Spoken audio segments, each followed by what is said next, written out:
హరే కృష్ణ కృష్ణ కృష్ణ హరే హరే.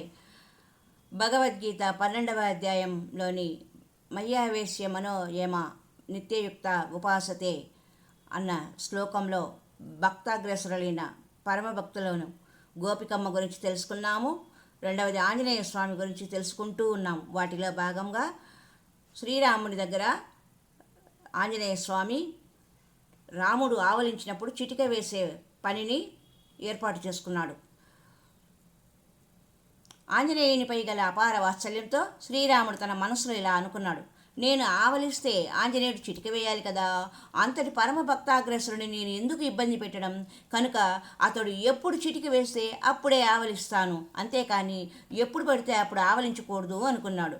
అదే సమయంలో దూరంగా ఉన్న చెట్టు మీద కూర్చొని రామనామస్మరణ చేసుకుంటూ ఉన్న ఆంజనేయుడికి చిటిక వేయాల్సిన విషయం గుర్తుకొచ్చింది.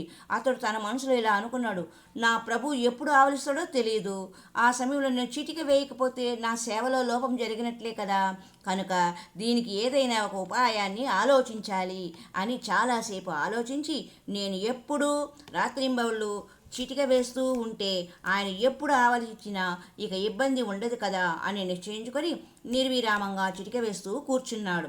అక్కడ శ్రీరాముడు తన నిర్ణయం ప్రకారం ఆంజనేయుడు చిటిక వేసినప్పుడల్లా ఆవలించాలి కదా, కనుక అలా ఎప్పుడు ఆవలిస్తా నోరు తెచ్చుకునే ఉన్నాడు. ఆయన చిటిక ఆపలేదు, ఈయన నోరు మూతపడలేదు.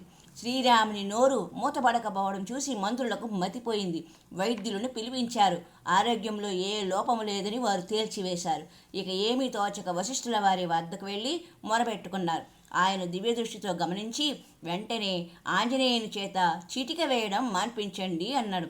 అందరూ ఆంజనేయుని దగ్గరికి వెళ్ళి చిటిక వేయడం ఆపమన్నారు.